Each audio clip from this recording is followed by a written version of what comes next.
day hooked up. And so they couldn't make the discoveries that Tesla made. So Tesla was using this type of electricity called impulse current, which is basically the mirror image of direct current. Quick, abrupt transients. It's not oscillatory. There's no sine waves. It's just it's there and then it vanishes.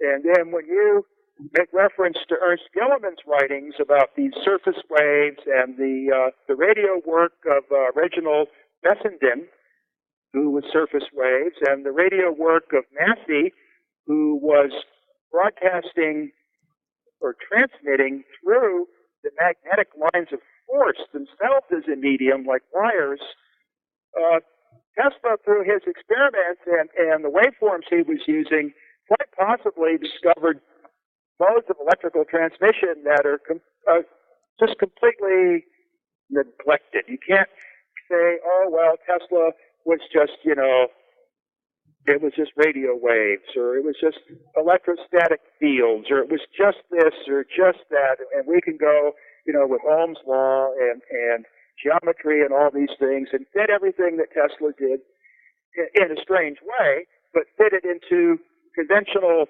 understanding, but that might not be the case. You see what I'm getting at? Yeah. Eric, I want to, because you deal with a lot of signal propagation, and I wanted to touch base with you on this because I had a conversation with the head of cardiology at Johns Hopkins. This was quite some time ago. I'm working on a project. I had been working in the Navy for quite some time, and I was an anesthesia tech working with the anesthesia cardiologist. And my research for the past, I'd say, 10 years has involved capturing a specific neurocardiac signature and identifying the signature patterns of the sensory neurites in the human heart. And what I found out when I started diving into electromagnetism is that the heart emits its own electromagnetic field. That field becomes stronger in colder temperatures. Which means that for me to conduct any sort of field testing, I'd have a higher rate of success, conducting this experiment in colder temperatures. Now, I also went into the realm of, looking into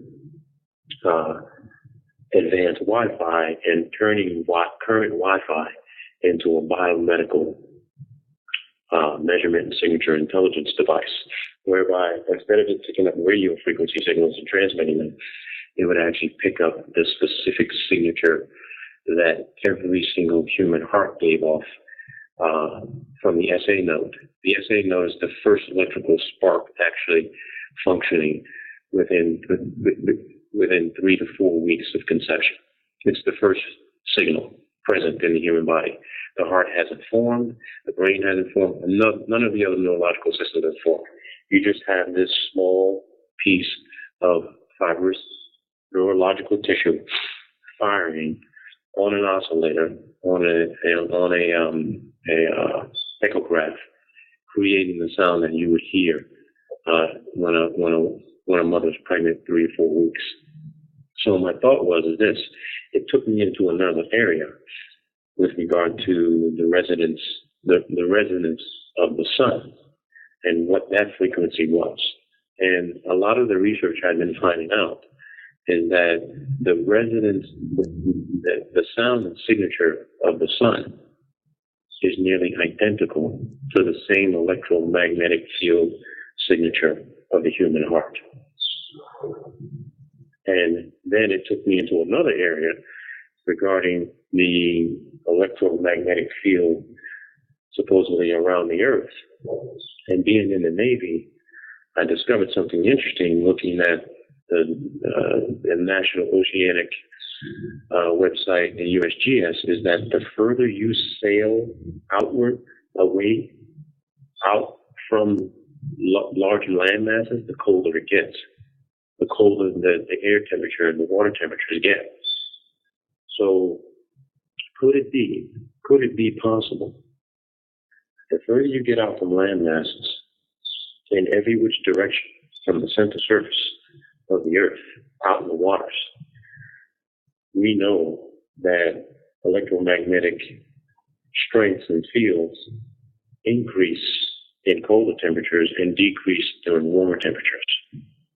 So what could be providing this sort of cryogenic environment out away from the landmasses where the temperature gets colder? And does the landmass and the gravitational anomalies on land have anything to do with stabilizing the inward temperatures and creating sort of a thermal equilibrium environment layer between the surface centers, and you have a median layer between the outer layer, which is much colder, but no one really knows how cold it can actually get because no one's ever ventured out that far.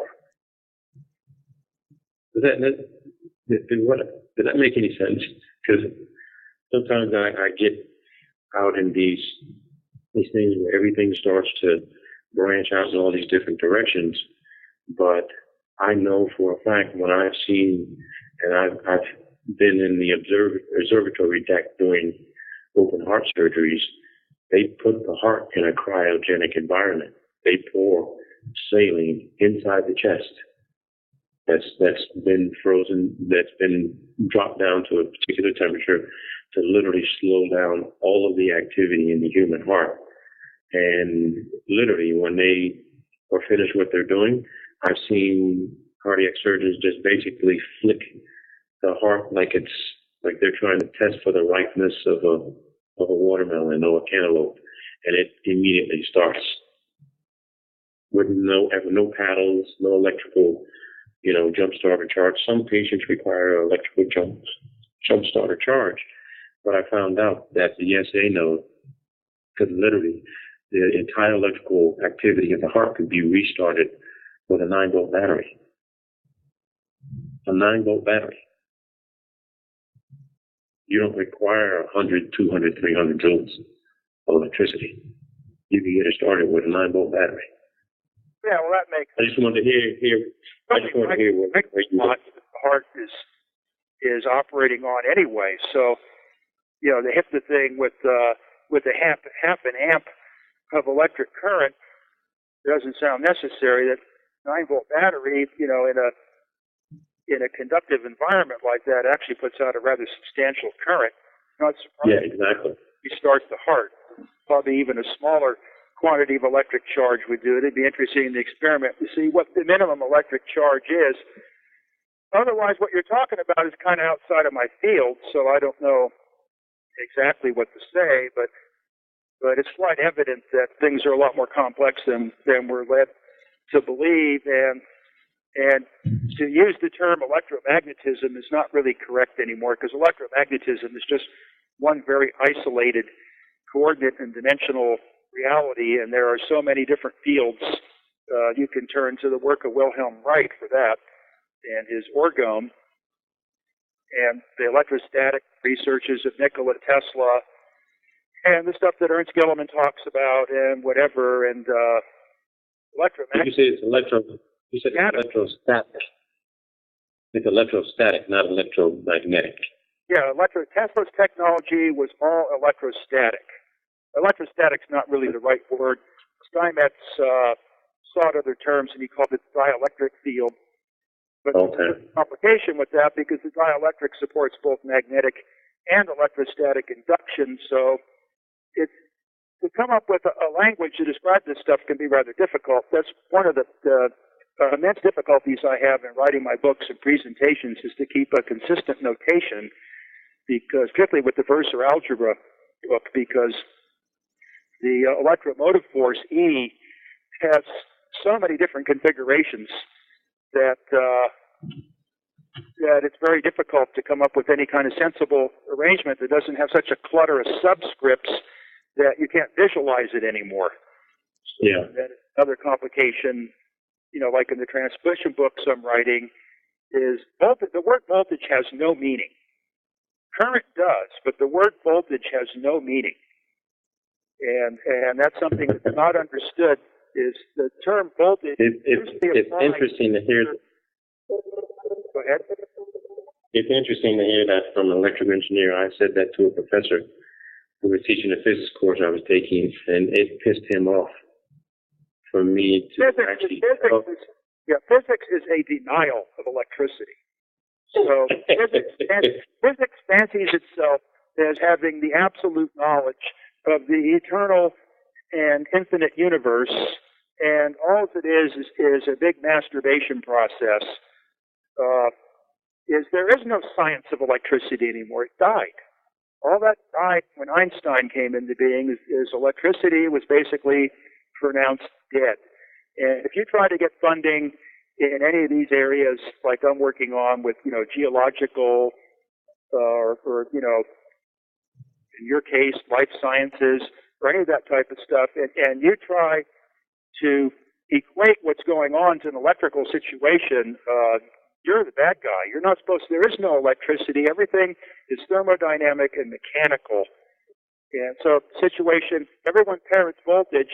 You can go around and ask 100 people, some of who are supposed to know and some who are not supposed or wouldn't know what voltage is, and everybody will give you a different answer, because his voltage is just it's a dimensional construct. It's a bottle to put, it's to put something in. So you either have electrostatic potential or you have electromotive force. And electrostatic potential and electromotive force are two very, very, very different things. And it's the same thing with current. You either have conduction current or you have displacement current. And again, those are two very, very different things. And in the book that was originally called Lone Pine Writings, is I make a very forcible attempt to clarify that issue and to come up with the proper notation that separates these four terms, because electricity is always a fourth-order relationship. It's not a second-order relationship. It's a fourth-order relationship. And to express it in a second-order relationship is just to look at the shadow of it. And unfortunately, the physicists, in their ignorance of the subject, have just petrified everything. I struggled for I don't know how many years to answer a very simple question, is what ratio of electrostatic potential to conduction current in a two-wire transmission line will cause the magnetic force, which is pushing the wires out, and the dielectric force, which is pulling the wires in, to be equal, and then there's no net force on the wires. And I struggled with physics books on that, and the result was is I threw them in the garbage. Eric, you got me thinking really deep just now. I want to ask you this, and I know that this is crazy, because everybody, and Erica, out of anybody, there are people out there trying to create perpetual energy systems.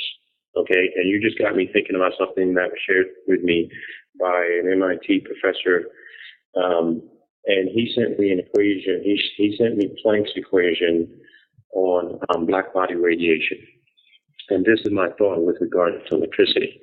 If you have an electrical current flowing through a cable, which is encompassed of several different other wires, and you're able to not only get that energy and that power from that current being generated, but you're also storing the black body radiation that's being emitted from that cable, and having it stored in another system inside some sort of device, whereby when the electrical current is cut off or extended, you now switch to the black body radiation that's been stored to use for backup energy.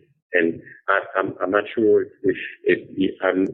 I listened to a lot of your videos, read a lot of your information. I'm not sure if you actually mentioned black body radiation before, but this is something that was introduced to me a few years ago, and I'm still studying it.